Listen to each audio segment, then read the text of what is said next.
Hi guys, welcome back to another deep dive into history's most fascinating stories. Tonight, we're traveling back over 1,000 years to explore what daily life was really like for children growing up in the Viking Age. From the moment they took their first breath in a smoky longhouse to the day they became adults in their society, we'll walk through every aspect of a Viking child's world. We'll discover how they played, learned, worked, and prepared for adulthood in one of history's most misunderstood civilizations. This isn't just about the warriors and raiders we see in movies. This is about the real human experience of childhood in medieval Scandinavia, where survival, family, and community shaped every single day of a young person's life. Okay, friends, before you settle in, if you enjoy this kind of deep dive content, then click the like button and don't forget to subscribe. And yes, leave a comment letting me know where you're watching from and what time it is there. I really enjoy seeing where everyone is listening from. Now, dim the lights and turn on the fan. And let's dive into tonight's journey together. Picture yourself in the year 950 CE, somewhere along the fjords of Norway, or perhaps in a settlement in Denmark or Sweden. The air is crisp and carries the scent of wood smoke, salt water, and the earthy smell of animals. In the distance, you can hear the gentle lapping of waves against wooden boats pulled up on the shore, and the soft murmur of voices speaking Old Norse. This is the world into which Viking children were born. A world that was both harsh and nurturing, dangerous and protective, simple and surprisingly sophisticated. The birth of a Viking child was always a moment of great significance, but it was also fraught with uncertainty. Infant mortality rates were high in the medieval world, and Viking society was no exception. When a child was born, the first decision wasn't about celebration, it was about survival and acceptance. The father would examine the newborn and make a crucial choice, whether to accept the child into the family or not. This wasn't a decision made lightly or cruelly, but rather one based on the family's resources, the child's apparent health, and the practicalities of survival in a harsh environment. If the father accepted the child, he would literally pick up the baby and place it on his knee, a symbolic gesture called taking up the child. This act formally welcomed the infant into the family and the community. The child would then be given a name, often one that reflected hopes for their future, honored ancestors, or described. Names like Bjorn, meaning bear, or Astrid, meaning divine star, carried deep meaning and connected the child to their heritage from their very first days. The naming ceremony was more than just choosing what to call the child. It was the moment when the baby became a full member of Viking society, with all the rights and protections that came with that status. The community would gather to witness this ceremony, and gifts might be given to welcome the new member. These weren't elaborate celebrations as we might imagine today, but they were deeply meaningful rituals that once welcomed into the world, Viking children found themselves growing up in what we call longhouses, remarkable. These weren't the small, primitive buildings that some might imagine, but rather sophisticated wooden constructions that could house extended families, servants. The longhouse was typically around 60 to 100 feet in length, with thick wooden walls and a high roof designed. The construction of these longhouses was itself a marvel of Children would watch as master builders selected the finest oak timbers, each piece carefully chosen for its strength. The foundation stones were laid with precision, creating a stable base that could support the enormous weight of the wooden superstructure. Children learned that every aspect of construction had both practical and symbolic significance. The threshold stones that marked the boundary between inside and outside, the corner posts that defined the sacred space of the family home, and the ridge beam that crowned the entire structure. The walls of the longhouse were constructed using a technique called stave construction, where vertical wooden planks were fitted together with remarkable precision. Children would observe the careful measurements, the precise cutting of joints, and the patient fitting of each piece into its proper place. They learned that the gaps between planks had to be sealed with a mixture of clay, moss, and animal hair to keep out wind and moisture, and they would help gather these materials and assist with the sealing process. The roof was perhaps the most impressive aspect of longhouse construction. Children would watch as craftsmen created the complex framework of rafters and support beams that would carry the weight of the roof. They learned about the importance of proper drainage, the techniques for preventing ice dams, and the methods for ensuring that smoke from the central hearth could escape while keeping rain and snow outside. The roof covering itself might be made of wooden shingles, turf, or even birch bark, depending on local materials and family resources. Inside the longhouse, the organization of space reflected the social structure and practical needs of Viking families. Children learned that every area had its designated purpose, and that respecting these spatial boundaries was essential for maintaining harmony in the crowded living. The central aisle that ran the length of the building served as the main thoroughfare, but it was also the ceremonial heart of the home, where important rituals and celebrations took place. Inside the longhouse, life revolved around the central hearth, where a fire burned continuously throughout the year. This wasn't just for warmth. It was the heart of the home, providing light, heat for cooking, and a gathering place for the family. Viking children would spend much of their early years near this fire, playing on fur rugs while their mothers worked and their fathers crafted tools or discussed the day's activities with others. The longhouse was divided into different areas, each with its own purpose. The high seat, where the head of the household would sit, was positioned to overlook the entire. Children learned early to respect this area and understand the social hierarchy of their world. There were sleeping areas along the sides of the house, storage spaces for food and goods, and even areas where animals might shelter during. For Viking children, this space represented their entire universe during their earliest years.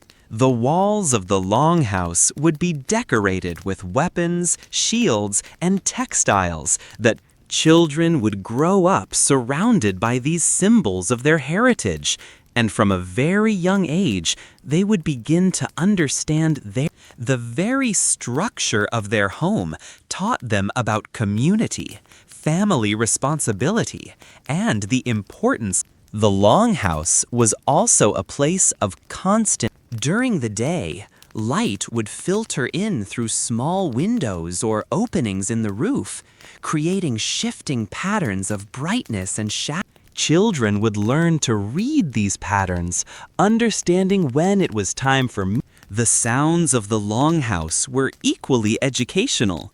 The rhythmic thump of looms, the scraping of knives against wood, the low murmur of adult conversations, and the crackling of the ever-present fire all created a symphony of domestic life that shaped children. The sleeping arrangements in the longhouse taught children about family hierarchy. The most honored positions were closest to the fire, where the head of the household and his immediate family would sleep on raised.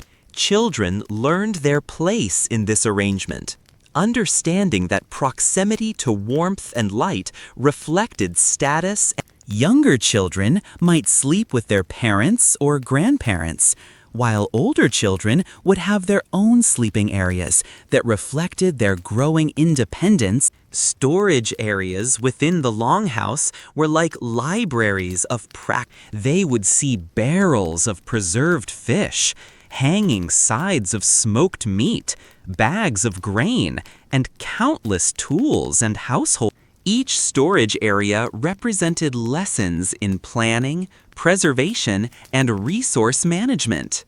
Children learned which foods could be stored for months and which needed to be consumed quickly, how different materials required different storage conditions, and how careful inventory management could mean the difference between abundance and hunger during the long winter months. The entrance to the longhouse was another. Here, guests would be received, business would be conducted, and important announcements. Children learned the protocols of hospitality by watching how visitors were greeted, how gifts were exchanged, and how negotiations were conducted. They understood that the threshold of their home was a boundary between the private world of family and the public world of community, and they learned the different behaviors and expectations that applied in each space. Daily life for Viking children began before dawn and continued until well after sunset, dictated by the rhythms of the seasons and the needs of survival. In the summer months, when daylight stretched for nearly 20 hours, children would wake to a household already bustling with activity. The women would be preparing the morning meal, often consisting of porridge made from barley or oats, accompanied by milk, cheese, or preserved fish. Children as young as 3 or 4 years old would have small responsibilities, feeding chickens, gathering eggs, or helping to tend the fire. The morning routine in a Viking household was carefully orchestrated to make the most of the available daylight and ensure that all necessary tasks were completed efficiently. Children learned to wake naturally with the first light, understanding that every hour of daylight was precious and could not be wasted. They would immediately check on their assigned animals, ensuring that chickens had water, that goats were ready for milking, and that any sick or injured animals received proper attention. Breakfast was typically a simple but nourishing meal designed to provide energy for the day's work ahead. Children learned to appreciate foods that might seem strange to modern tastes. Fermented milk products that provided probiotics for digestive health, dried fish that supplied essential proteins and fats, and various grain porridges that offered sustained energy for physical labor. They understood that food was fuel for work rather than entertainment, and they developed appreciation for simple, wholesome ingredients prepared with skill and care. The assignment of daily tasks to children was based on their age, physical capabilities, and the specific needs of the household.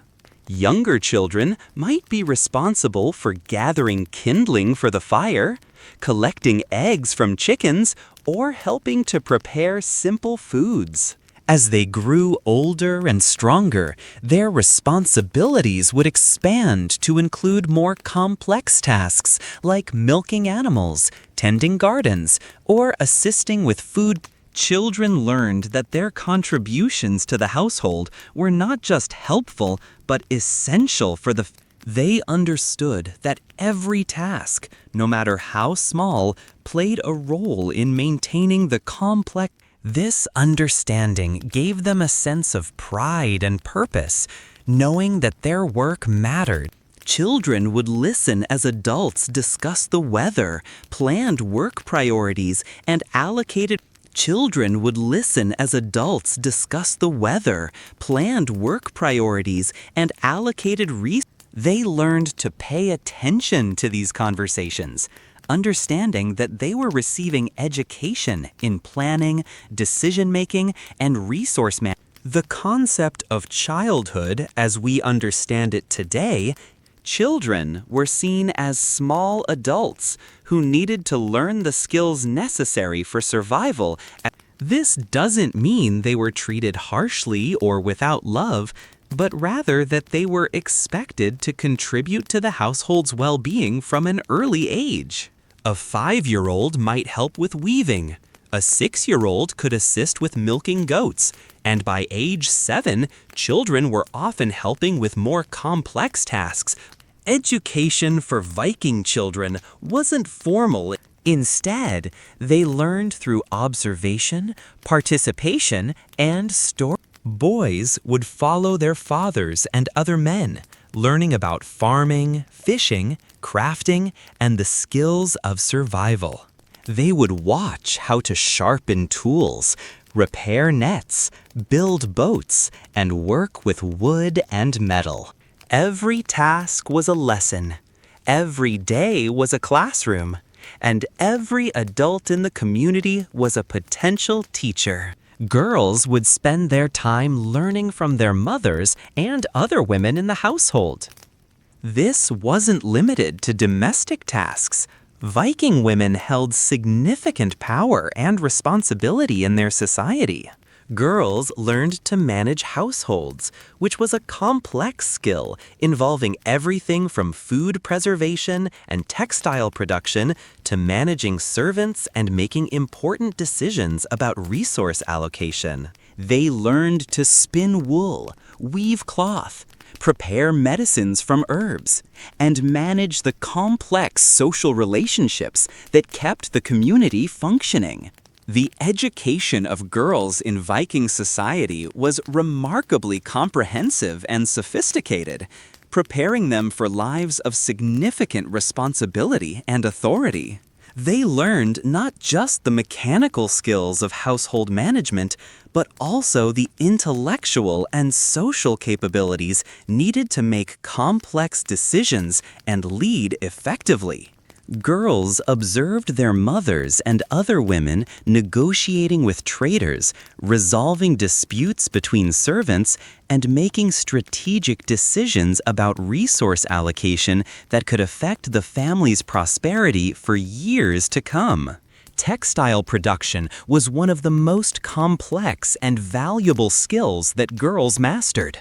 This wasn't simply a matter of spinning thread and weaving cloth, but rather a sophisticated industrial process that required understanding of sheep breeding, wool processing, plant cultivation for dyes, complex weaving techniques, and girls learned that the textiles their family produced were not just for personal use, but also served as trade goods that could be exchanged for exotic materials, tools, weapons.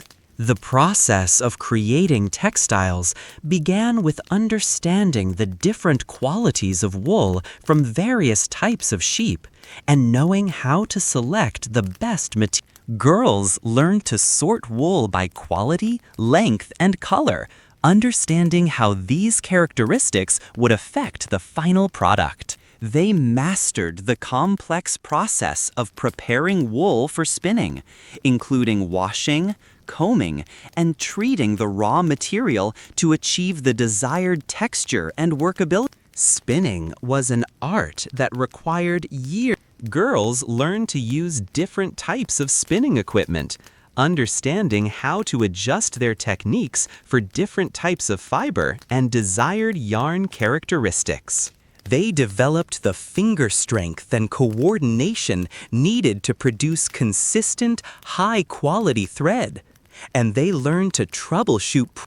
The rhythm and repetitive nature of spinning also provided opportunities for socializing, storytelling. Weaving represented the culmination of the textile production process, requiring not just technical skill, but also artistic vision and mathematical. Girls learned to set up looms, calculate the amounts of thread needed for different projects, and create complex patterns that reflected their family's cultural traditions and artistic preferences. They understood that a well-woven piece of cloth was not just functional, but also a work of art that could enhance their family's reputation and serve as a source of pride for generations. The dyeing process required extensive knowledge of plants, minerals, and chemical processes. Girls learned to identify and gather plants that could produce different colors, understanding the seasonal timing for collecting various materials, and they mastered the complex chemistry of mordants and fixatives that they learned to create sophisticated color schemes and patterns that reflected both aesthetic preferences. One of the most important aspects of a Viking child's education was learning their family's history. In a society without widespread literacy, oral tradition was crucial for maintaining cultural identity, and children would gather around the fire in the evenings to listen as adults told stories of gods and heroes, of great voyages and mighty deeds, of ancestors who had shaped the world they. The art of storytelling itself was something that children learned through careful observation and practice. They would watch how skilled storytellers used their voices, gestures, and expressions to bring characters to life. They learned that a good story required not just memorization, but also the ability to read the audience, to adjust the pacing and emphasis based on who was listening and what response was desired. Young children might start by retelling simple tales they had heard, gradually building their skills until they could captivate an audience with complex narratives that wove together history, mythology, and moral instruction. The stories themselves served multiple educational purposes. Tales of the gods taught children about their religious beliefs and moral values, while historical accounts of famous Vikings provided models of heroic behavior and examples of how individual stories of clever solutions to difficult problems taught children to value intelligence and creativity alongside physical strength, while some stories were specifically designed to teach practical lessons. Children would hear tales of successful voyages that emphasized the importance of careful preparation, skilled navigation, and cooperation among crew members. They would learn about trading expeditions that illustrated the principles of negotiation, the importance of understanding foreign customs, and the value of building lasting relationships with people from other lands. Stories of failed ventures taught equally important lessons about the consequences of poor planning, the dangers of overconfidence, and the importance of respecting natural forces and foreign peoples. The seasonal cycle of storytelling also taught children about the rhythm of their world. Winter stories might focus on survival, endurance, and the importance of community support during difficult times. Spring stories celebrated renewal, fertility, and the joy of new beginnings. Summer tales often emphasized adventure, exploration, and the pursuit of glory, while autumn stories might focus on harvest, preparation, and the wisdom that comes with age. Children also learned that they were expected to become storytellers themselves, preserving and passing on the cultural heritage they had received. This responsibility was taken seriously, and children who showed particular talent for storytelling were encouraged and given special attention from skilled adults. They learned that the stories they told would shape the understanding and values of future generations, making them guardians of their people's collective memory and wisdom. These weren't just entertainment. They were comprehensive lessons in history, morality, religion, and cultural values. Through stories of Odin's wisdom, Thor's strength, and Freya's magic, children learned about the gods they worshipped and the values their society held dear. Tales of famous Vikings and legendary voyages taught them about courage, honor, loyalty, and the importance of reputation. Stories of clever solutions to difficult problems taught them to think creatively and value intelligence alongside physical strength. The storytelling tradition also served as a way to teach children about the wider world beyond their immediate community. They would hear about far-off lands, different peoples, and the great ocean that connected all things. These stories fired their imaginations and prepared them for the possibility that they too might one day travel beyond their homeland, whether for trade, exploration, or settlement. Religion played a central role in the daily life of Viking children, but it wasn't the formal, structured religion that we might expect. The Norse pantheon was complex and multifaceted, with gods and goddesses who represented different aspects of life. Children learned about these deities not through formal religious instruction, but through daily practices, seasonal celebrations, and the constant presence of the spiritual world in their everyday lives. They learned that Odin, the All-Father, was the god of wisdom and magic, but also of war and death. They discovered that Thor protected humanity with his mighty hammer, while Freya governed love and fertility. They understood that the Norns controlled fate, and that every person's destiny was woven into a great tapestry that connected all living things. These weren't abstract concepts, they were real presences that influenced daily decisions and provided comfort in times of uncertainty.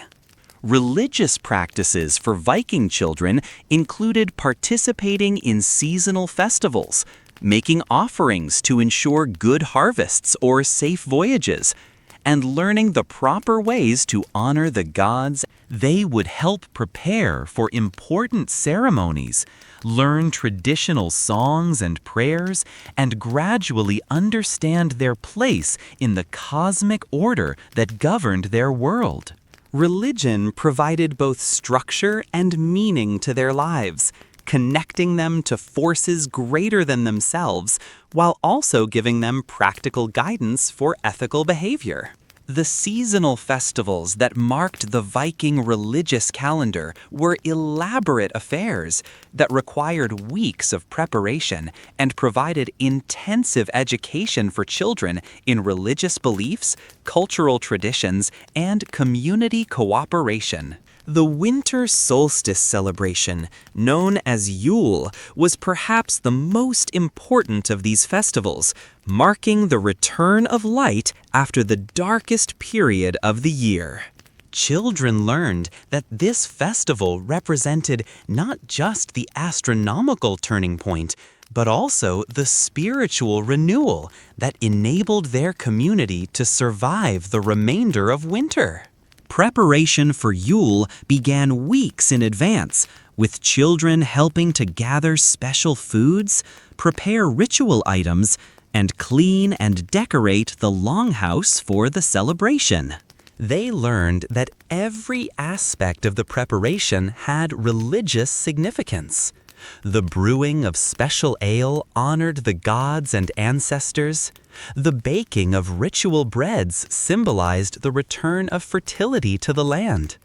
And the decoration of the house with evergreen branches represented the eternal life force. During the festival itself, children participated in rituals that connected them. They learned traditional songs that told the stories of creation, the adventures of the gods, they helped make offerings to the gods, understanding that these gifts were expressions of gratitude for past blessings and requests. They participated in communal feasts that strengthened social bonds and demonstrated the abundance that their community had achieved through cooperation.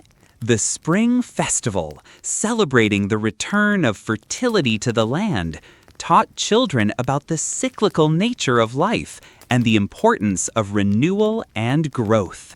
They learned that this celebration honored Freya and other fertility deities, asking for their blessings on the coming growing season.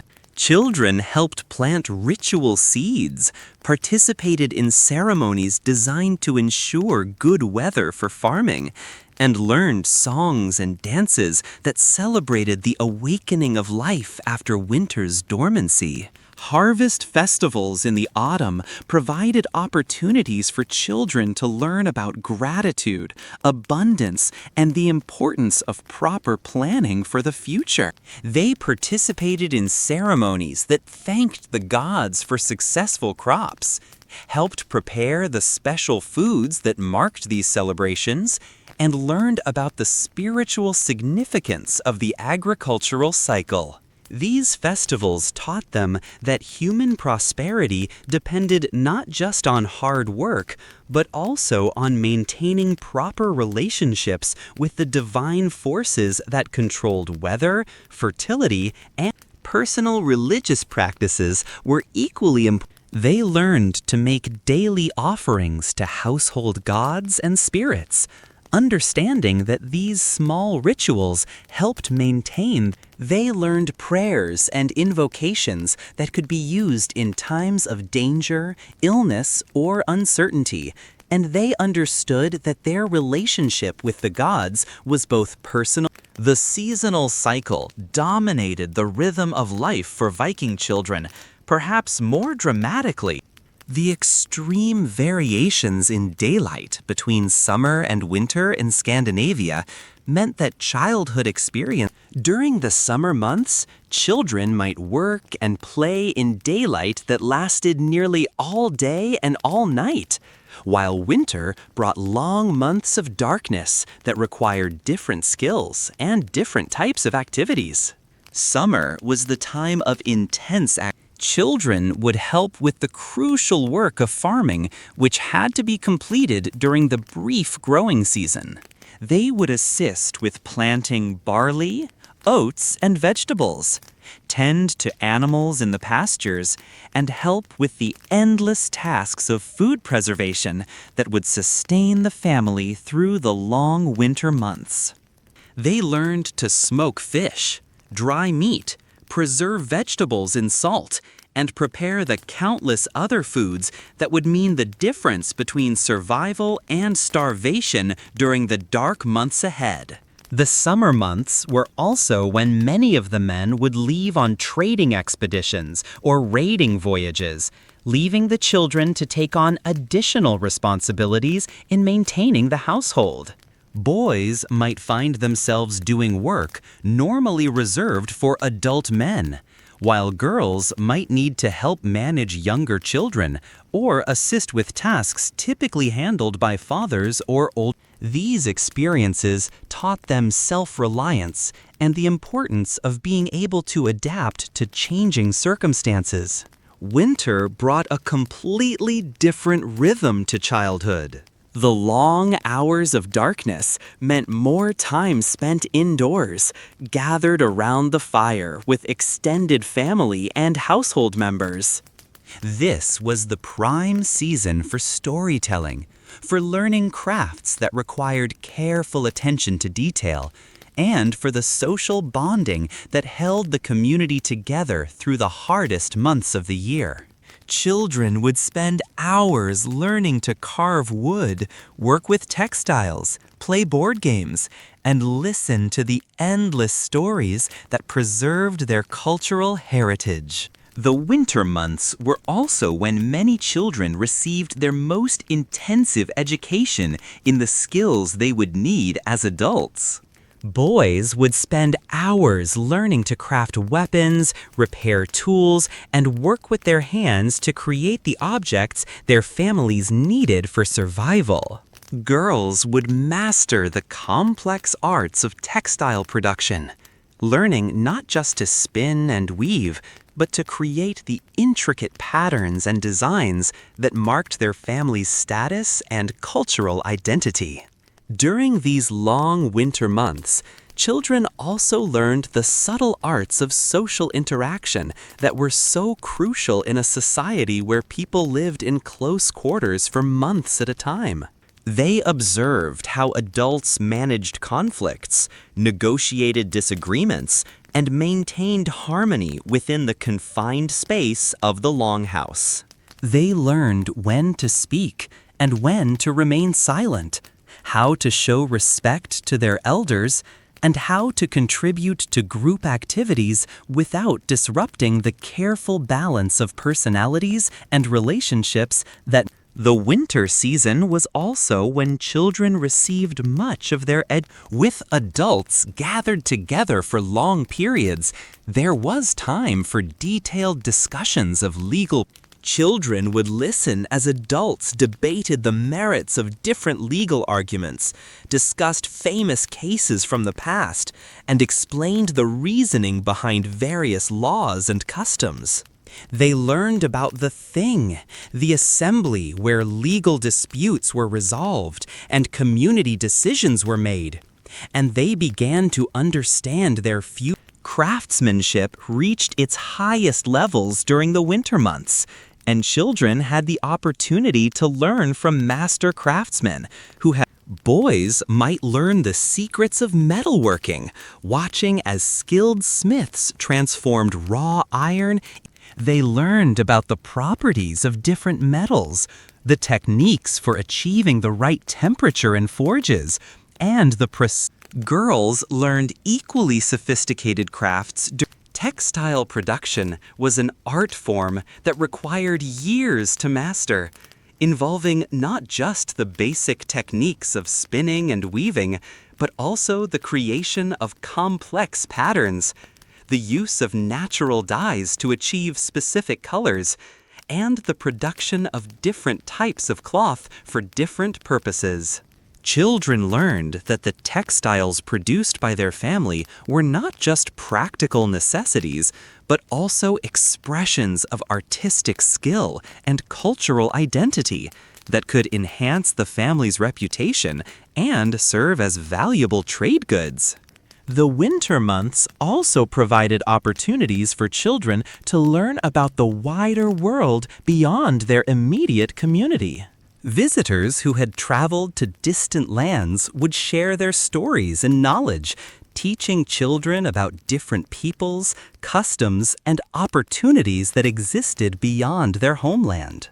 Traders would describe the goods and markets of foreign lands, while returning warriors would share their experiences of different cultures and ways of life. These stories fired children's imaginations and began to prepare them for the possibility that they too might one day venture beyond their birthplace. Food and nutrition played a crucial role in the lives of Viking children, and their diet was both more varied and more precarious than we might expect.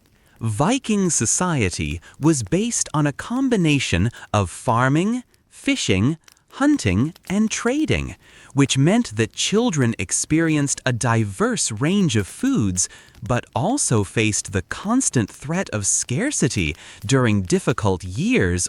The foundation of most children's diet was grain, typically barley and oats, which were made into porridge, flatbread, or a kind of primitive beer that was safer to drink than water.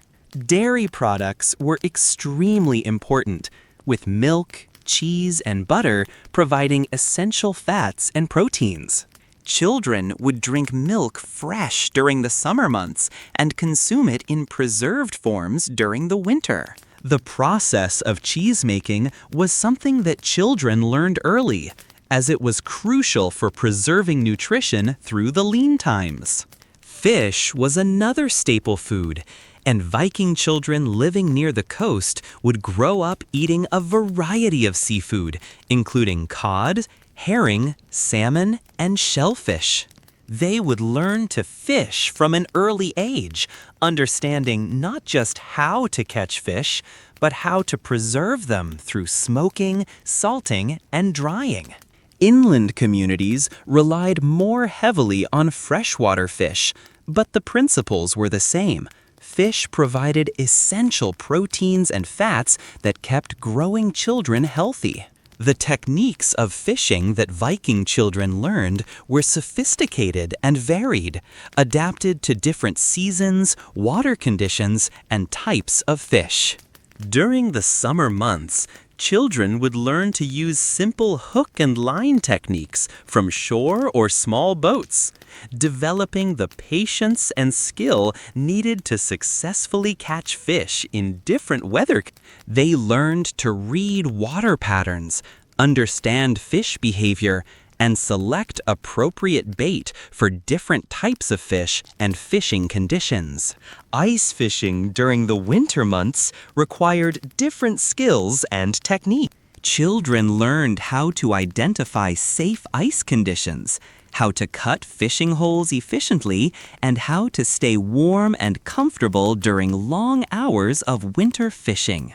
They understood that winter fishing was not just a source of fresh food during the cold months, but also an important social activity that brought community members together during the ice. Net fishing was a more complex technique that required cooperation between multiple people and sophisticated equipment.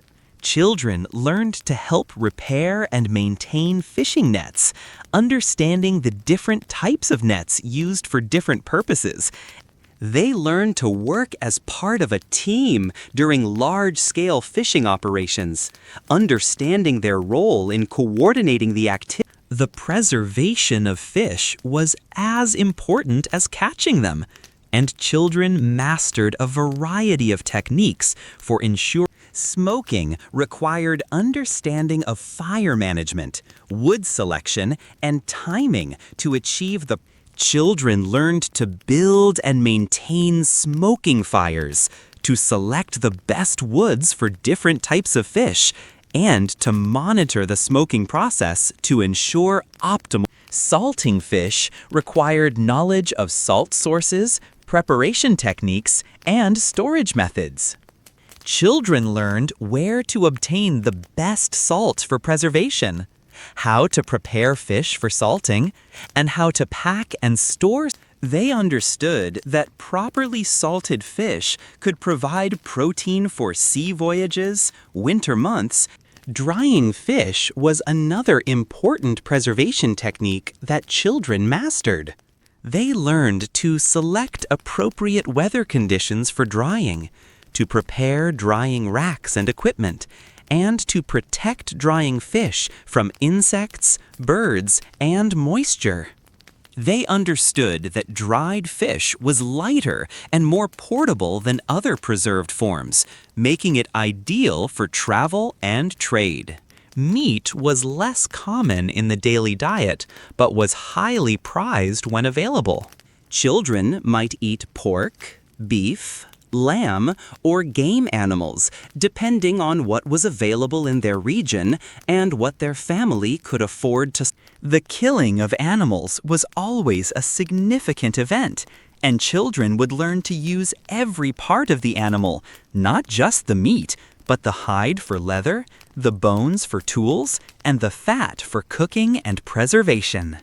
Vegetables and fruits were important supplements to the diet, though the variety was limited by the harsh climate. Children would help gather wild berries, nuts, and edible plants during the summer months, learning to distinguish between safe and dangerous foods. They might eat turnips, onions, cabbage, and other hardy vegetables that could survive the northern climate. Herbs were valued not just for flavoring food, but for their medicinal properties, and children learned which plants could help with illnesses or injuries. The knowledge of wild foods was particularly important for Viking children, as it could mean the difference between survival and hunger during times of crop failure or other disasters. Children learned to identify dozens of edible plants, understanding when they were ripe, how to prepare them safely, and how to preserve them for future use. They learned about berries like lingonberries, cloudberries, and bilberries, understanding not just their nutritional value, but also their importance in preventing scurvy and other deficiency diseases.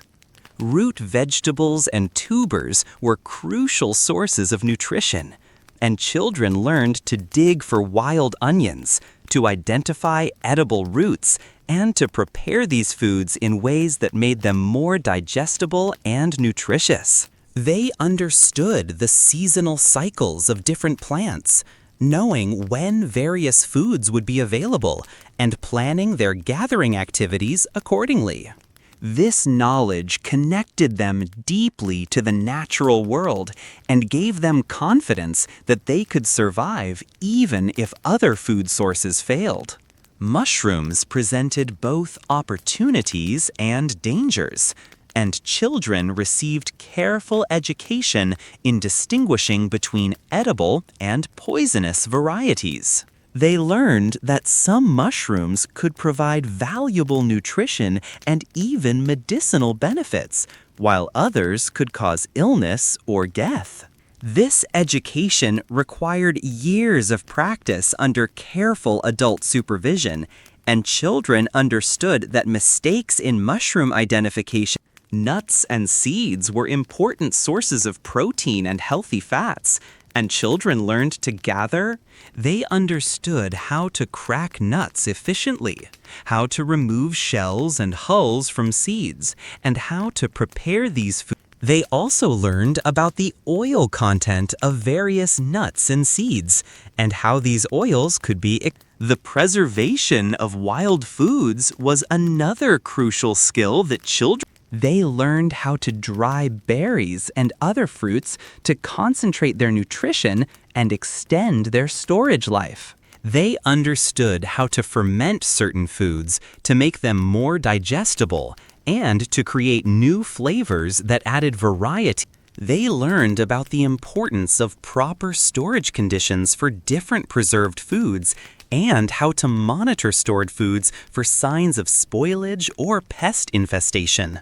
The social structure of Viking society was complex, and children learned their place within it from their earliest years. Viking society was hierarchical, but it was also more fluid than many other medieval societies, with opportunities for individuals to improve their status through skill, courage, or success in trading or raiding.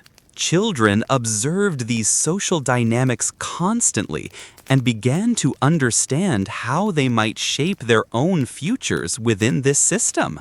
At the top of the social hierarchy were the jarls, the noble families who controlled land and had the resources to outfit ships and lead expeditions.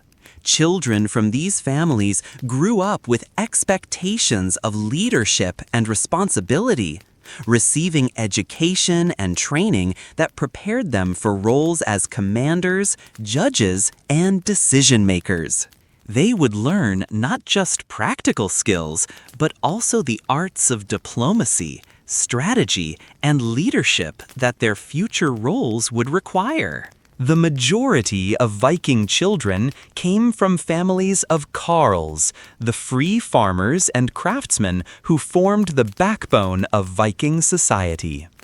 These children learned the skills of their family's trade, whether that was farming, metalworking, boat building, or any of the other specialized occupations that kept Viking communities functioning. They understood that their future prosperity would depend on their skill and hard work, and they were trained accordingly. Farming families provided children with comprehensive education in agricultural techniques that were essential for survival in the challenging Scandinavian climate. Children learned about soil preparation, understanding how to assess soil quality, how to improve poor soil through the addition of organic matter, and how to rotate crops to maintain fertility over multiple growing seasons. They learned to recognize the subtle signs that indicated when soil was ready for planting, when crops were ready for harvest, and when fields needed to rest and recover. Crop selection and timing were crucial skills that children mastered through years of observation and practice. They learned which varieties of barley, oats, and other grains were best suited to their local climate and growing conditions. They understood the importance of selecting seeds carefully, saving the best seeds from each harvest for planting in the following year. They learned about the delicate timing required for planting, understanding how weather patterns, soil temperature, and day length all affected the success of their crops. Animal husbandry was equally complex and required children to develop deep understanding of animal behavior, nutrition, and health. They learned to recognize signs of illness in cattle, sheep, goats, and pigs, understanding how to provide appropriate care and when to seek help from more experienced adults. They learned about breeding programs designed to improve the quality of their livestock, understanding how to select the best animals for breeding, and how to manage breeding schedules to optimize productivity. The seasonal rhythm of farming life provided structure and meaning to children's education. Spring brought the excitement of planting and the renewal of hope for a successful growing season. Children learned to prepare fields, plant seeds, and establish the gardens that would provide vegetables for the coming year. Summer meant intensive cultivation, with children learning to weed, water, and protect growing crops from pests and diseases. Autumn brought the crucial harvest season, when children learned the skills needed to gather, process, and store the food that would sustain their families through the winter. Metalworking families provided their children with education in one of the most prestigious and important crafts in Viking society. Children learned about different types of metal and their properties, understanding how iron differed from bronze, how steel could be created through careful heat treatment, and how precious metals like silver and gold required different working techniques. They learned to recognize high-quality raw materials and to understand the sources and trade routes that brought metals to their community. The process of metalworking required mastery of fire management, tool use, and precise timing. Children learned to build and maintain forges, understanding how different types of fuel affected flame temperature and working conditions. They learned to use hammers, tongs, and other tools effectively, developing the strength and coordination needed for successful metalwork. They understood that metalworking was both a practical craft and an art form, creating objects that were both functional and beautiful. At the bottom of the social structure were the thralls, enslaved people who performed much of the hardest physical labor in Viking society. Children born into slavery faced a very different childhood than their free counterparts, with limited opportunities for advancement and lives. However, Viking society did provide some mechanisms for slaves to earn or buy their freedom, and the children of thralls were not necessarily. The concept of honor was central to Viking culture, and children learned from an early age that their actions reflected not just on themselves, but on their honor was something that could be gained through brave deeds, skilled craftsmanship, successful trading, or wise leadership. But it could also be lost through cowardice, dishonesty, or failure to meet one's obligations to family and community. This understanding shaped children's behavior and motivated them to strive for excellence in whatever they undertook. Reputation was equally important, and Viking children learned that their names and their deeds would be remembered long after they were gone. The highest aspiration was to be remembered in songs and stories, to have one's name spoken with respect by future generations. This desire for lasting fame motivated Vikings to attempt great deeds and take significant risks, but it also encouraged them to behave honorably and treat others with respect. The role of women in Viking society was more complex and powerful than in many other medieval cultures, and this had a significant impact on the childhood experiences of both boys and girls. Viking women could own property, request divorces, serve as priestesses, and in some cases even lead military expeditions. Girls growing up in this society learned that they would have significant responsibilities and opportunities as adults, which shaped their education and expectations.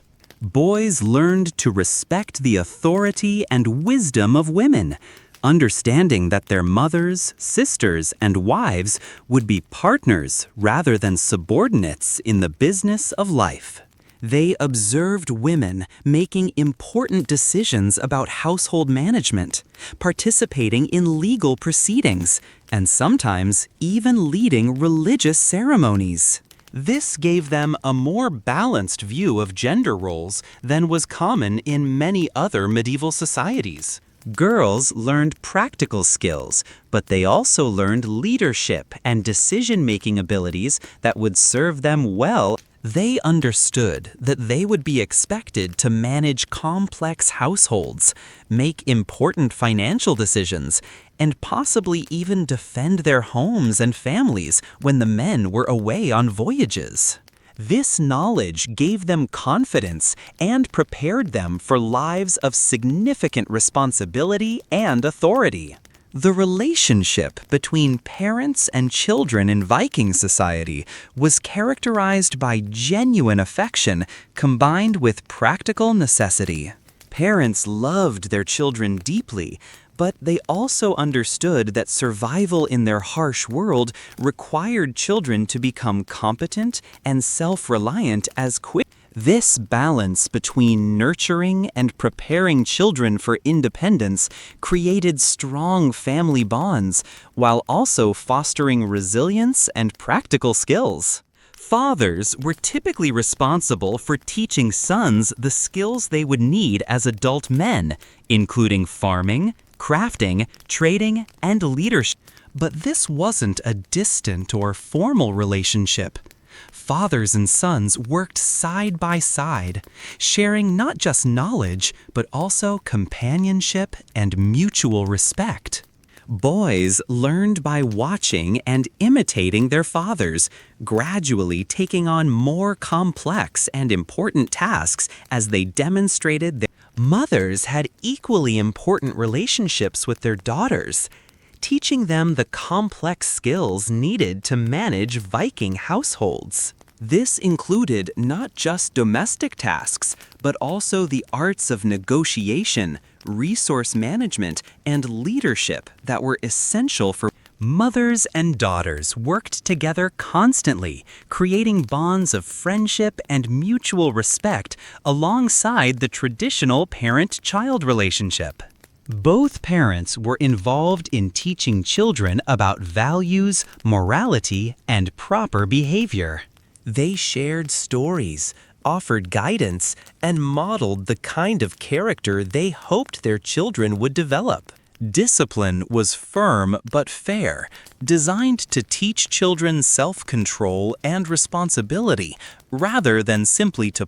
The extended family played a crucial role in the upbringing. Grandparents, aunts, uncles, and cousins were all involved in education and childcare, creating a network of support and instruction that ensured. This also meant that children had multiple role models and sources of knowledge. Games and play were important aspects of Viking childhood, serving not just as entertainment, but as children played with toys and games that mimicked adult activities. Boys might play with wooden swords and shields, practicing the movements they would need if they ever had to defend their community.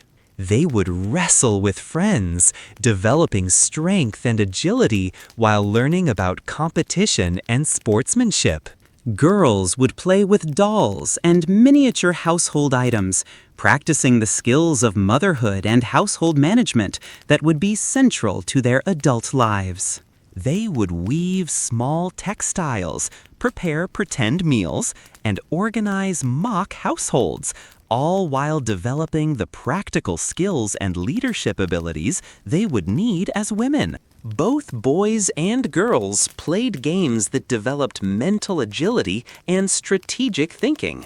Board games were extremely popular in Viking society, with games like Hnefatafl teaching children about strategy, planning, and these games were taken seriously by adults as well, and children who showed particular skill might find themselves playing against parents and other adults, earning respect for their mental abilities.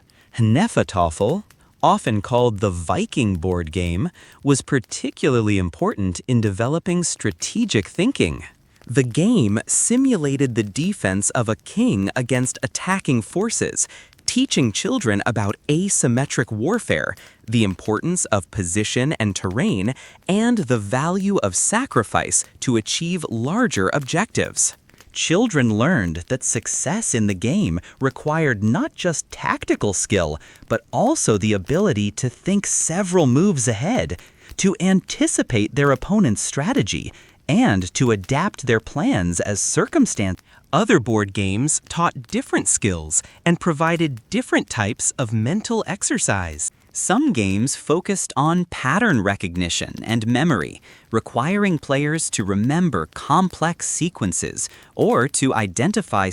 Others emphasized probability and risk assessment, teaching children to evaluate uncertain outcomes and make decisions based on. These skills were directly applicable to many aspects of adult life, from planning voyages and trading expeditions to managing resources and making important family decisions.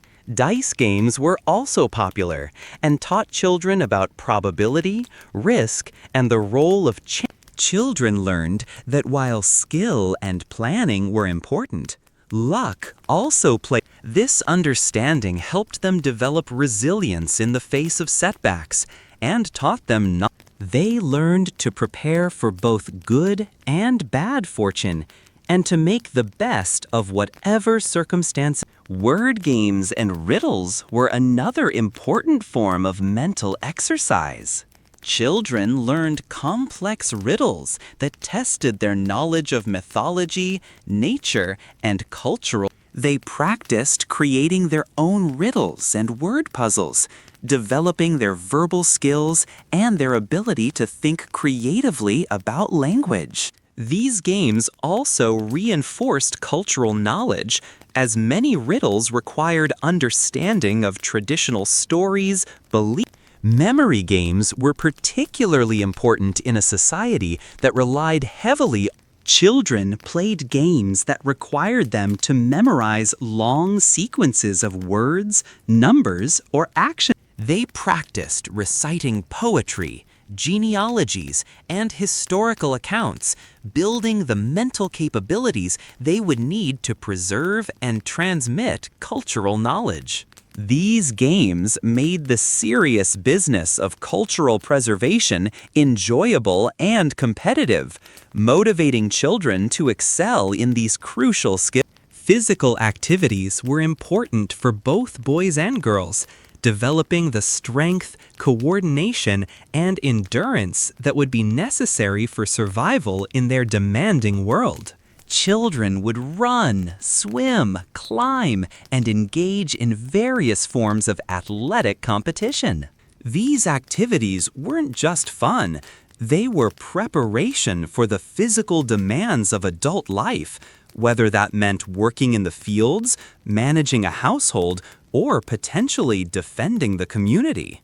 Swimming was particularly important for Viking children, as their lives were so closely connected to rivers, lakes, and the sea. Children learned to swim in the cold northern waters, developing not just the basic ability to stay afloat, but also the endurance and water confidence needed. They learned different swimming techniques suitable for different conditions, how to swim efficiently across long distances, how to dive and retrieve objects from underwater, and how to rescue. The swimming instruction that children received also included important lessons about water safety, and they learned to recognize dangerous water conditions, understanding how to identify currents, undertows, and other hazards that could pose threats to swimmers. They learned what to do if they found themselves in difficult situations in the water, how to conserve energy while waiting for rescue, and how to help others who might be struggling in the water. Winter swimming was an advanced skill that some Viking children mastered, preparing them for the possibility of accidental immersion in cold water during winter months. They learned techniques for quickly warming themselves after exposure to cold water and understood the signs and treatment of hypothermia. This knowledge could be literally life-saving in a society where water travel continued even during the coldest months. Running and endurance training helped children develop the cardiovascular fitness and leg strength that would serve them throughout their lives. They learned to run efficiently across different types of terrain, understanding how to pace themselves for different distances. They practiced running while carrying loads, preparing for the reality that adult life would often require covering long distances while transporting tools, supplies, or trade goods. Climbing skills were valuable for children who lived in mountainous regions, or who might need to work on tall structures like ship masts or building roofs. They learned to assess climbing routes, to use handholds and footholds effectively, and to manage the risks associated with working at height. These skills were directly applicable to many adult activities, from ship maintenance to construction work to gathering resources from difficult. Wrestling and other forms of physical competition taught children about strength, technique, and sportsmanship. They learned that success in physical contests depended not just on raw strength, but also they understood that competition could be fierce, but should always remain fair and respectful. And they learned to seasonal games and activities connected children to the natural. Summer brought opportunities for outdoor games.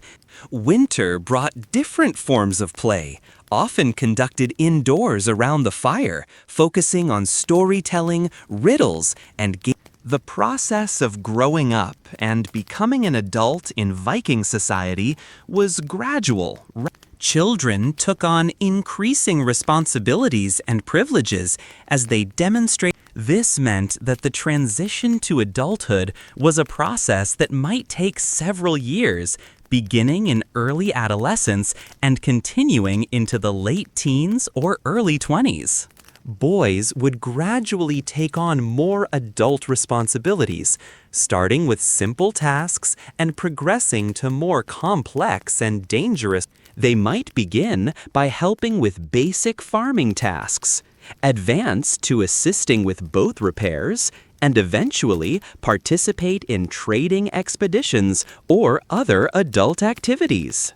The key was demonstrating not just physical capability, but also judgment, reliability, and the ability to work well with others.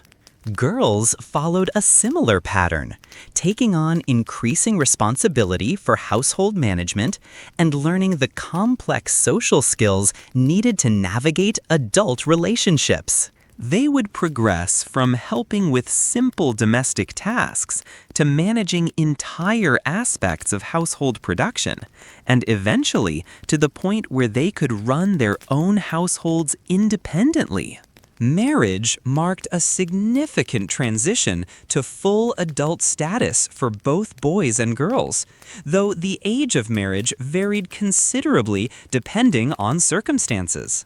Girls might marry in their mid to late teens, while boys typically married somewhat later, after they had established themselves economically and proven their ability to support a family.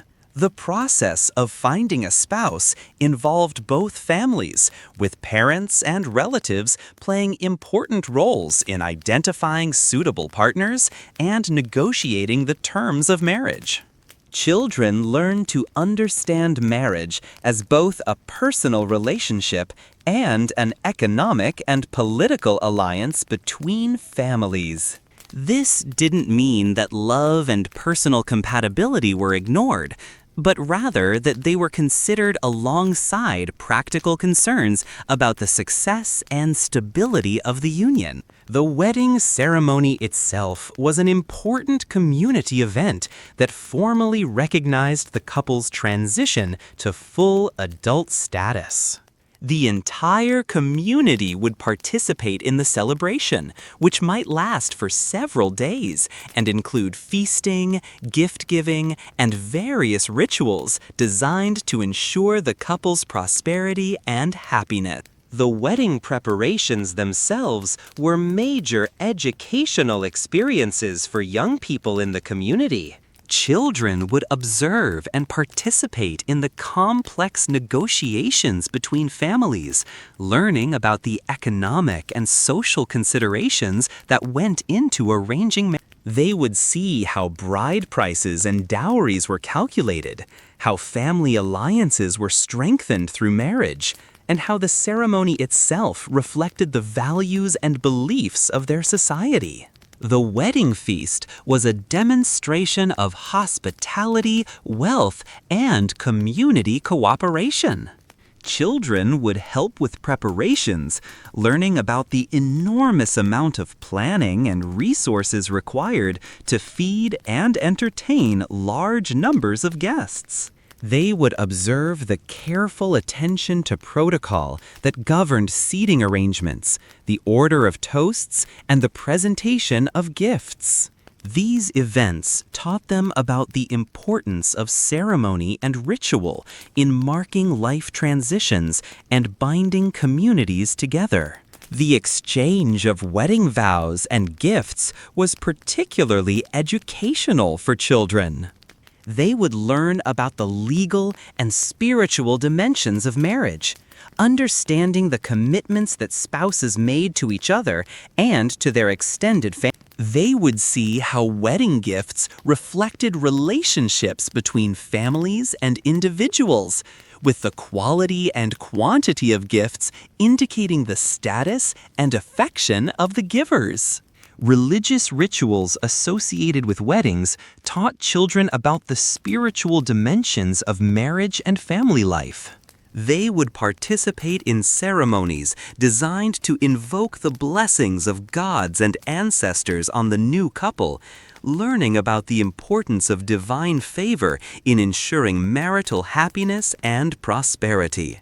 These rituals connected marriage to the larger cosmic order and emphasized the sacred nature of the family bonds being created.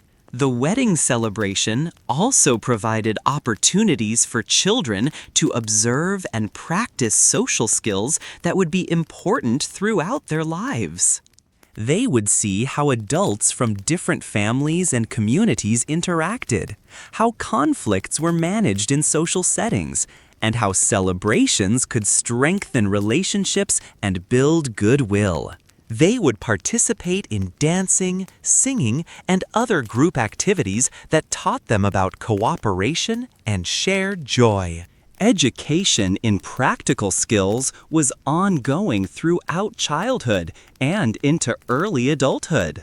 Boys learned the crafts and trades that would support their families, whether that was farming, metalworking, boat building, trading, or any of the other specialized occupations of Viking society. They learned not just the techniques, but also the business aspects of their chosen field, understanding how to acquire materials, manage resources, and build relationships with customers and suppliers. Boat building was one of the most prestigious and complex crafts that some Viking boys learned, requiring years of training and a deep understanding of both technical skills and artistic principles. Children who showed aptitude for this craft would spend years learning about different types of wood and their properties, understanding how oak provided strength for the hull, while pine offered flexibility for planking, and spruce supplied lightweight strength for masts and oars. The selection of materials for boat building required extensive knowledge and careful judgment. Children learned to evaluate standing timber, understanding how factors like age, growing conditions, and grain patterns affected the suitability of different trees for boat construction. They learned to fell trees at the optimal time of year, when sap content was lowest and the wood would be most stable. They mastered the complex processes of seasoning and preparing timber, understanding how proper drying and treatment could prevent warping. The actual construction of boats required precise measurement, careful cutting, and sophisticated joinery techniques. Children learned to use a variety of specialized tools, from axes and adzes for rough shaping to planes and chisels. They learned to create the complex curves and angles that gave Viking ships their distinctive shape and superior sailing characteristics. They understood that every aspect of boat construction affected performance. The shape of the hull determined speed and stability. The design of the sail affected maneuverability. The process of boat building also involved understanding of the physics of sailing and the engineering. Children learned about buoyancy and stability, understanding how the shape and loading of a boat affected its speed. They learned about wind patterns and sailing techniques, understanding how different sail configurations. Boat decoration and finishing were important aspects of the craft that combined technical skill. Children learned to carve decorative elements for prows and sterns, creating the distinctive dragon heads and other ornamental features that marked Viking vessels. They learned about different types of paint and protective coatings, understanding how to protect wood from the harsh marine environment, while also creating visually impressive vessels that reflected their builder's skill and their owner's status. The business aspects of boat building were. Children learned about the economics of boat construction, understanding how to estimate costs, negotiate prices, and manage the complex logistics. They learned about the market for different types of vessels, understanding which designs were in demand and which modifications might increase a. Girls learned equally complex skills related to household management. They mastered textile production, food preservation, medicine preparation, and the countless other tasks that kept Viking households functioning. They also learned the social and economic skills needed to manage servants, negotiate with traders, and maintain the complex relationships that both boys and girls learned about law and justice, understanding their rights and they learned about the thing, the assembly where legal disputes were resolved. They understood the importance of witnesses, the procedures for bringing complaints, and the various forms of compensation and punishment that maintained order in their communities. The relationship between Viking children and the natural world was intimate and essential. Children grew up understanding themselves as part of the natural environment, dependent on its resources, but also responsible for maintaining the balance that ensured continued prosperity. They learned to read weather patterns, understand seasonal cycles, and work with natural forces rather than against them. The deep connection that Viking children developed with their natural environment was based on daily interaction and careful observation that began in their earliest years. Children learned to pay attention to subtle changes in their surroundings that could provide important information about weather, seasons, and the availability of natural resources. They understood that their survival depended on their ability to accurately read and interpret the countless signs that nature provided. Forest ecology was a subject that children mastered through years of exploration and they learned to identify different types of trees and understand their characteristics, uses, and seasonal cycles. They learned that beech trees provided nuts that were valuable food sources, that birch bark could be used for writing and container making, and that evergreen trees remained green throughout the winter. But children learned to understand the complex relationships between. They learned which animals preyed on others, which plants grew in association with each other, and which environment. This ecological knowledge was directly practical. Understanding animal relationships helped them predict where game animals might be found, while understanding plant associations helped them locate valuable medicinal or edible species. Seasonal changes were particularly important for children to understand, as they governed many aspects of daily life and survival. Children learned to recognize the subtle signs that indicated the approach of different seasons, changes in day length, shifts in animal behavior, alterations in plant growth patterns, and modifications in weather patterns. They understood that successful planning for seasonal activities required accurate prediction of these changes and appropriate preparation for the challenges and opportunities that each season would bring. Water systems were another crucial aspect of environmental. They learned to understand the behavior of streams, rivers, and lakes, recognizing how water levels changed with seasons and weather patterns. They learned to identify sources of clean drinking water and to understand the signs that might indicate contamination or other water quality problems. They understood how water systems connected their local area to distant regions and how they could be used for transportation and communication. The relationship between children and wild animals was complex and required both respect and practical knowledge. Children learned to identify the tracks, signs, and behaviors of different animals, understanding which species posed potential. They learned appropriate responses to encounters with different types of animals, understanding when to avoid. Children learned to identify useful plants, understand animal behavior, and navigate by. These weren't academic subjects, but practical skills that might mean the difference between life and death. Children who paid attention to these lessons and developed strong connections to the natural world.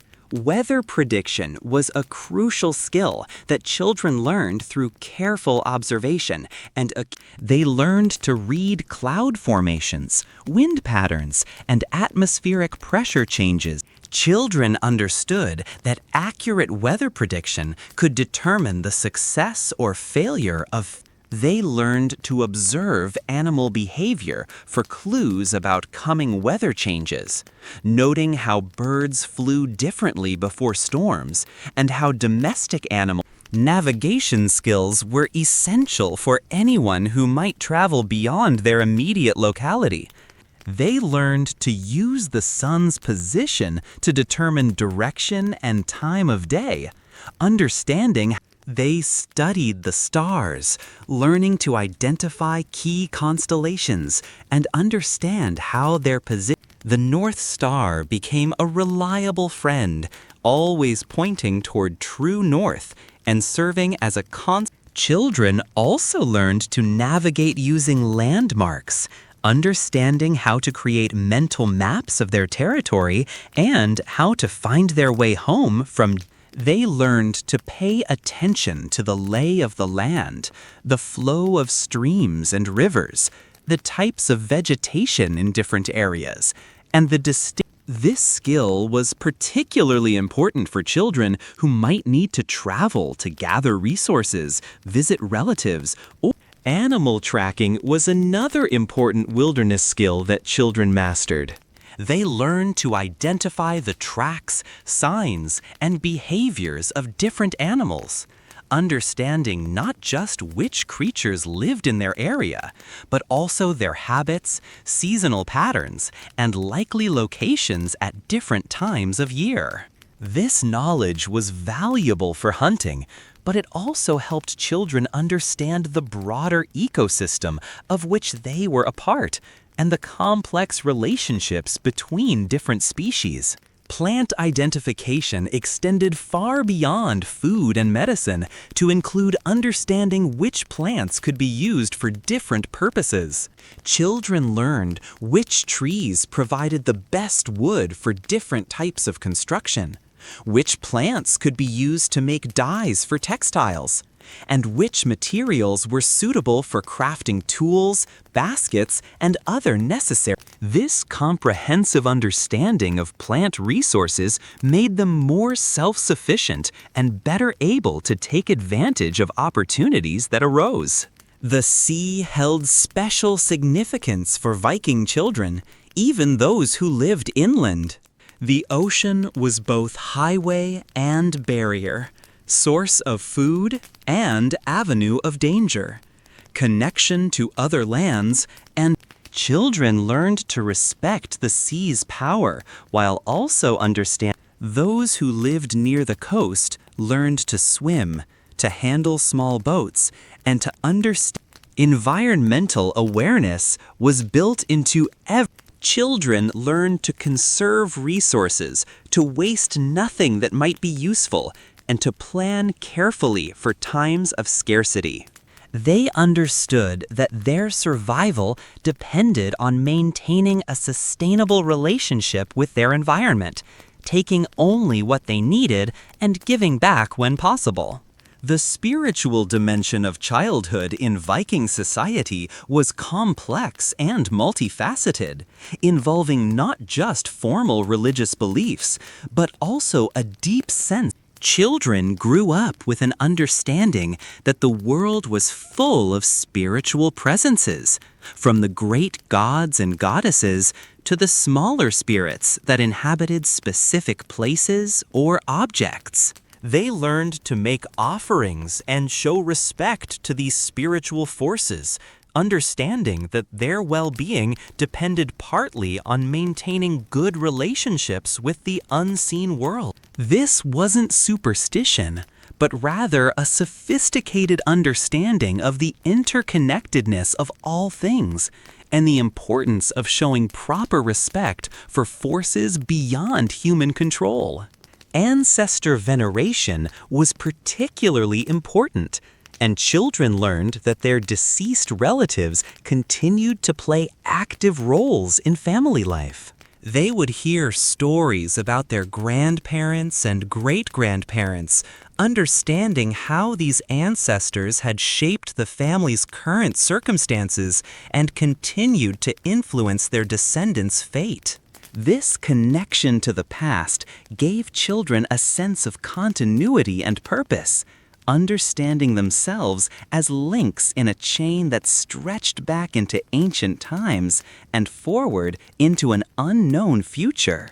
Dreams and visions were taken seriously in Viking culture, and children learned to pay attention to these spiritual communications. They understood that dreams might contain messages from gods, ancestors, or other spiritual beings, and they learned to interpret and respond appropriately to these experiences. This spiritual sensitivity was considered a valuable skill that could provide guidance and protection throughout life.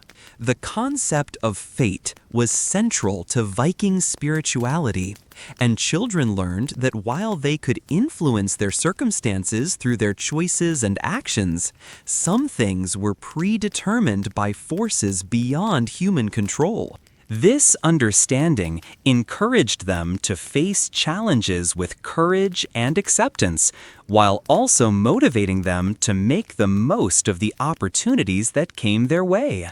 The Norse concept of word, or fate, was complex and nuanced, and children learned to understand its implications through stories, observations of adult behavior, and their own experiences of how life unfolded in ways that were sometimes predictable and sometimes surprising. They learned that fate was not a simple matter of predestination, but rather a complex web of cause and effect, personal choice, and cosmic forces that shaped the course of individual lives and the destiny of entire communities.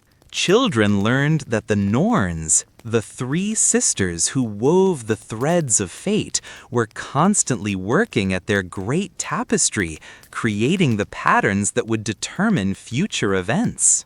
They understood that every person's life was represented by threads in this tapestry, and that individual threads were interconnected with others in ways that created complex patterns of relationship and mutual influence. This understanding taught them that their actions affected not just themselves, but also their families, communities, and future generations. The concept of urlug, or primal law, taught children about the fundamental principles that governed existence. They learned that certain actions would inevitably lead to certain consequences, not because of arbitrary rules, but because of the basic structure of reality itself. They understood that courage would be rewarded with honor, that generosity would create lasting relationships, and that dishonesty would ultimately lead to shame and isolation. Children also learned about the role of luck and chance in human affairs, understanding that even the best plans and most skillful actions could be affected by forces beyond human control. They learned that wise people prepared for both good and bad luck, building reserves and relationships that could help them weather unexpected difficulties while also remaining ready to take advantage of unexpected opportunities. The relationship between fate and free will was something that children learned to navigate through practical experience and philosophical reflection. They understood that while they could not control all aspects of their circumstances, they always retained the power to choose how they would respond to whatever situation they faced. They learned that the quality of their response to challenges was often more important than the challenges themselves in determining their ultimate success and happiness. The stories and myths that children learned provided numerous examples of how different characters dealt with fate and destiny. They learned about heroes who achieved great things despite facing seemingly impossible obstacles. And they also learned about characters who brought disaster upon themselves through poor choices and character flaws.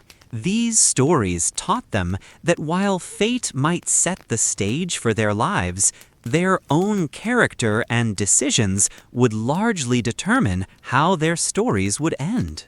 Health and medicine were important concerns for Viking children, living as they did in a world where medical knowledge was limited and many illnesses could be fatal.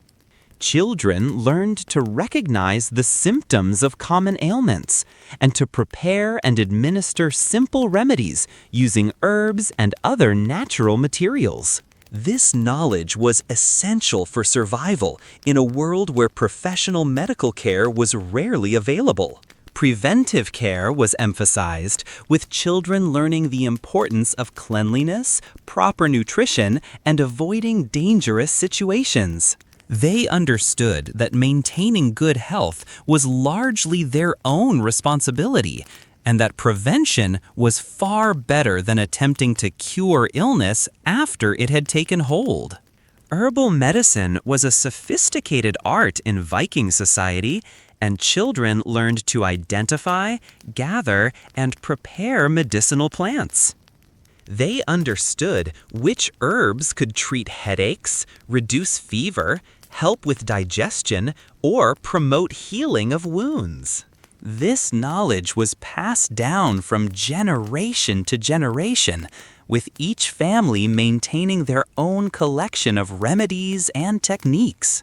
Injury was a constant risk in Viking society, and children learned basic first aid and wound care from an early age.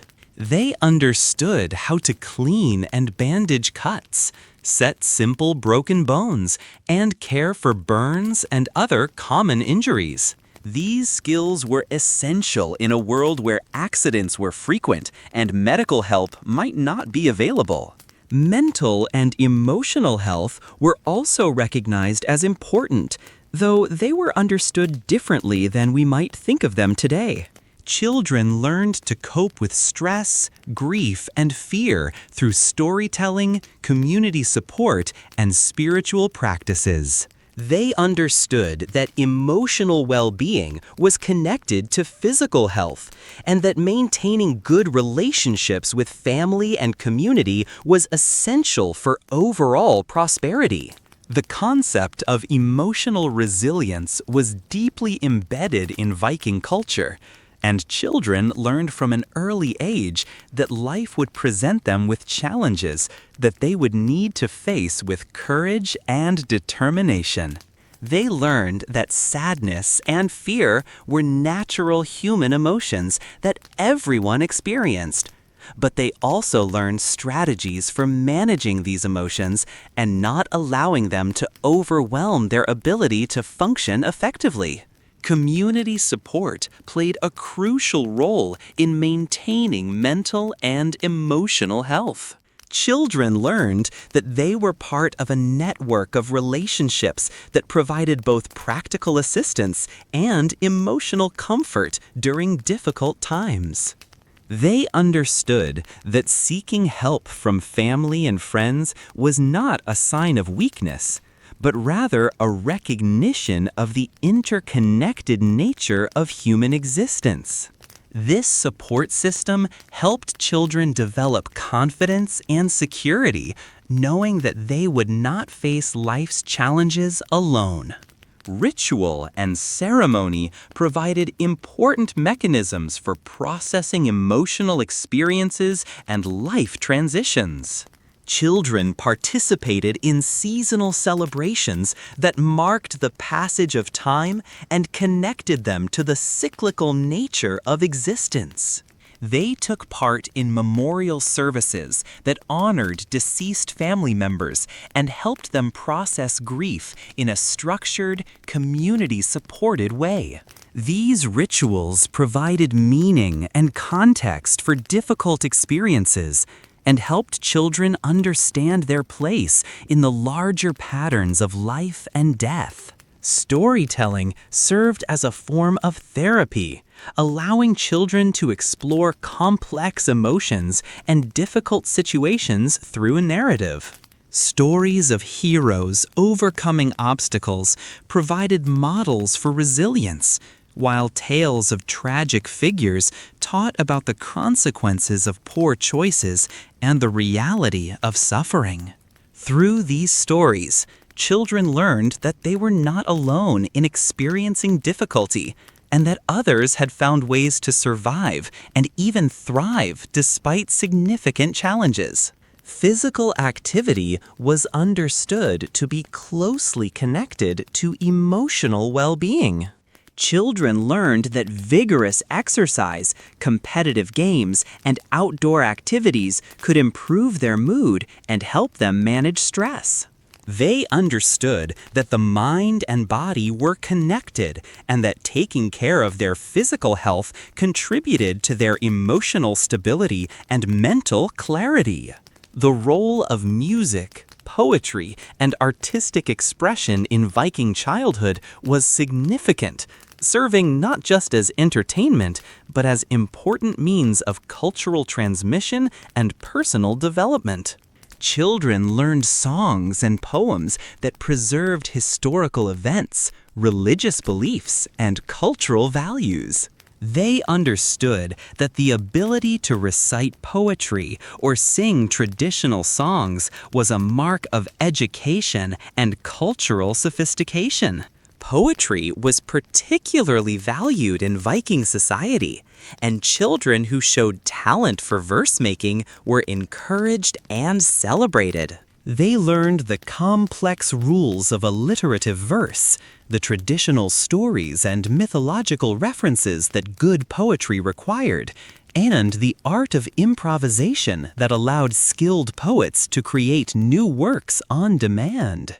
Music accompanied many aspects of daily life, from work songs that made labor more pleasant to religious songs that honored the gods and ancestors.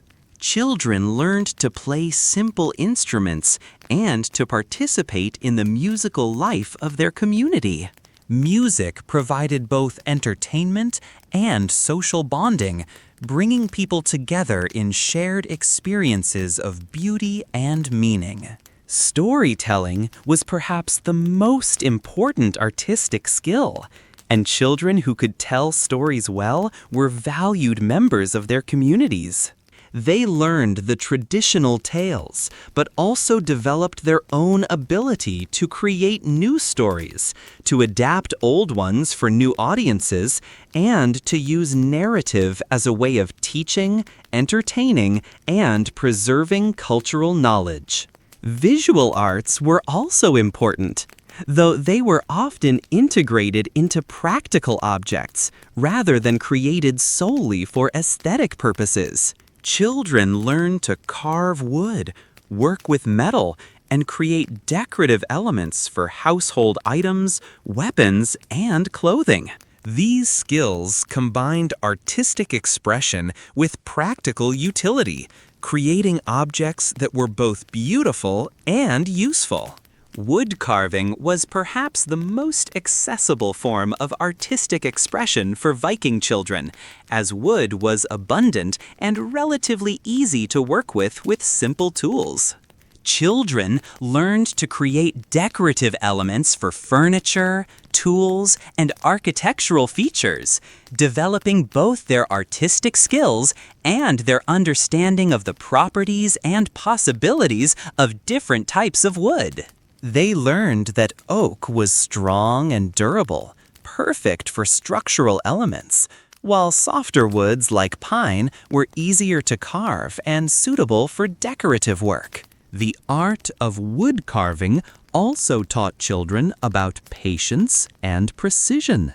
They learned that successful carving required careful planning, steady hands, and the ability to visualize the finished product before beginning work. They developed an understanding of grain patterns, learning to work with the natural characteristics of the wood rather than against them. These skills were valuable not just for artistic expression, but also for the practical woodworking that was essential in Viking society. Metalwork was another form of artistic expression that combined beauty with functionality. Children who showed aptitude for metalworking learned to create decorative elements for weapons, jewelry, and household items. They learned about the different properties of various metals and how to achieve different effects through techniques like hammering, twisting, and engraving. The creation of intricate patterns and designs on metal objects required both artistic vision and technical skill. Textile arts provided numerous opportunities for artistic expression, particularly for girls, but also for boys who showed interest and aptitude. Children learned to create complex patterns in their weaving, to use natural dyes to achieve specific colors and effects, and to combine different materials and techniques to create textiles that were both functional and beautiful. The patterns and designs used in textiles often had cultural significance, telling stories or representing important symbols and beliefs. Leatherwork was another area where artistic skills were combined with practical necessity. Children learned to create decorative elements for clothing, bags, belts, and other leather goods. They learned techniques for tooling leather, creating raised patterns and designs that were both beautiful and durable. They also learned about different types of leather and how to treat and prepare hides for various purposes. Stone carving was a more advanced art form that some children learned, particularly those in areas where suitable stone was available. They learned to work with different types of stone, understanding their properties and the techniques required to shape them effectively. Stone carving was often used for memorial purposes, creating lasting monuments that honored important individuals or events. The concept of honor and reputation that was so central to Viking adult society was taught to children from their earliest years. They learned that their actions reflected on their entire family, and that building and maintaining a good reputation was essential for success and happiness. This understanding motivated children to strive for excellence in whatever they undertook, and to behave in ways that would bring credit to their families. Honor wasn't just about avoiding disgrace. It was about actively seeking opportunities to demonstrate virtue, skill, and courage. Children learned that they could build honor through excellent craftsmanship, generous hospitality, loyal friendship, wise counsel, or brave actions in times of danger. The goal was to be remembered positively by their community and to contribute to their family's collective reputation.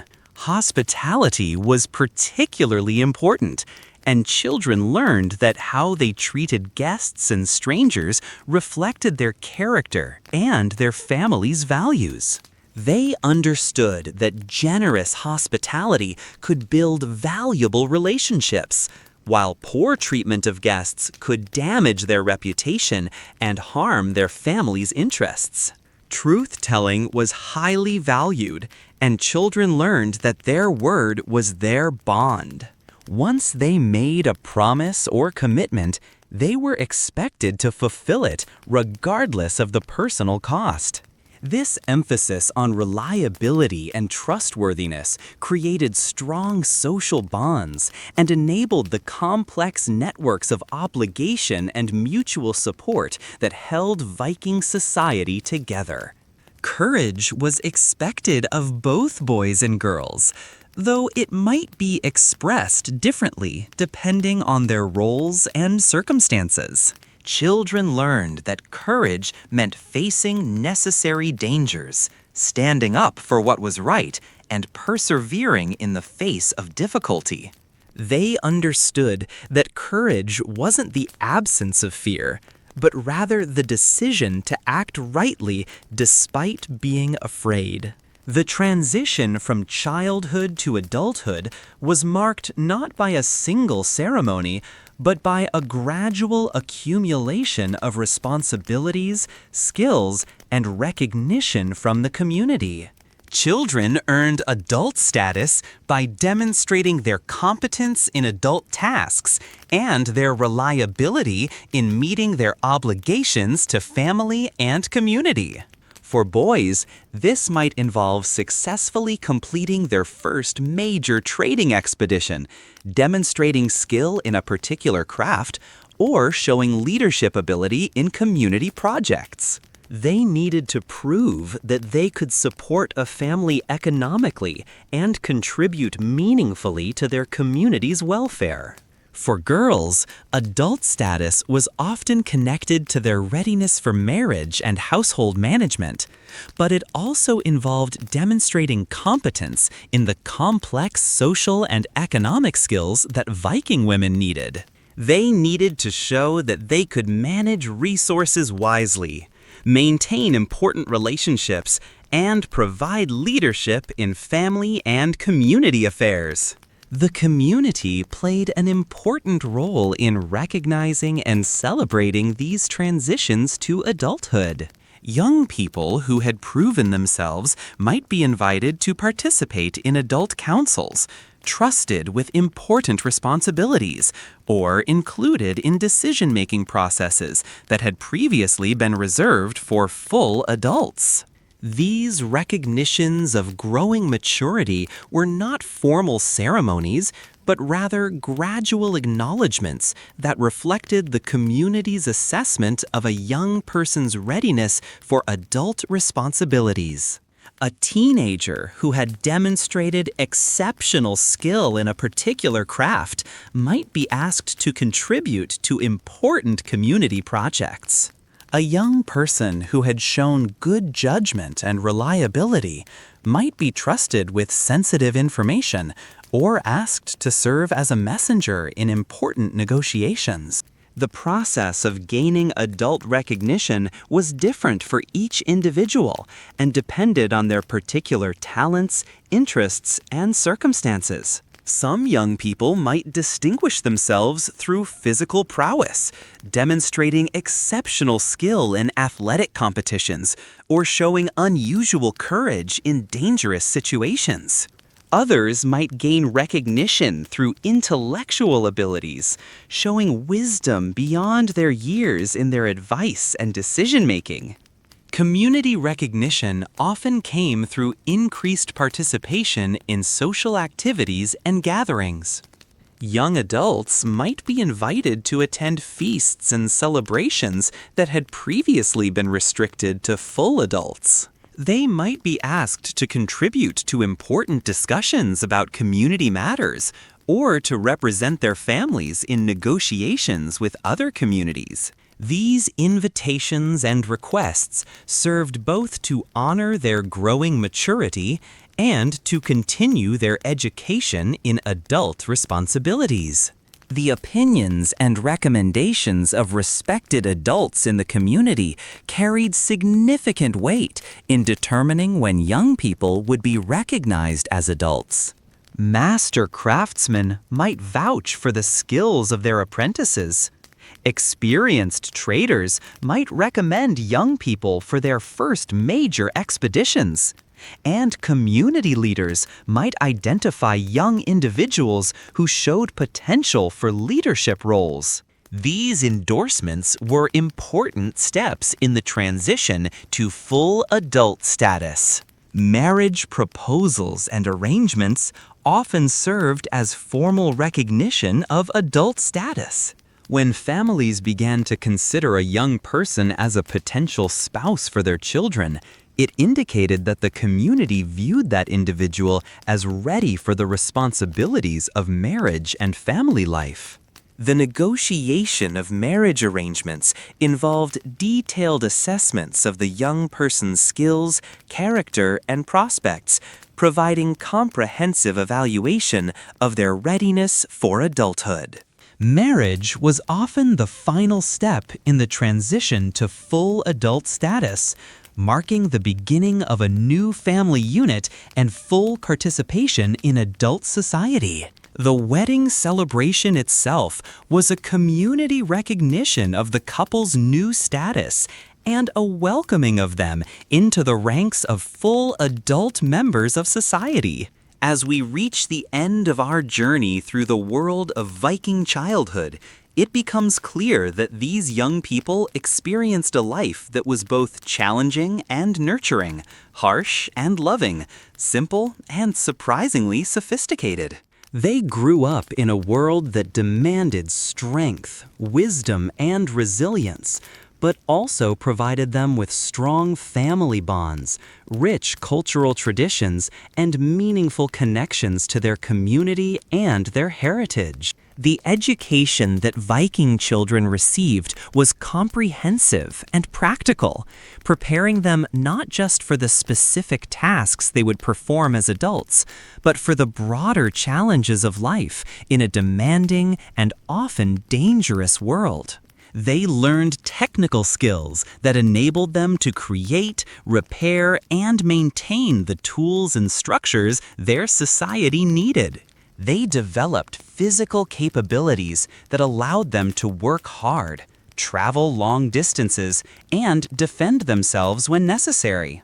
They acquired social skills that enabled them to navigate complex relationships and contribute effectively to community life. Perhaps most importantly, Viking children developed a deep understanding of their place in the world and their responsibilities to their families and communities. They learned that individual success was meaningless without the prosperity and well-being of the larger group.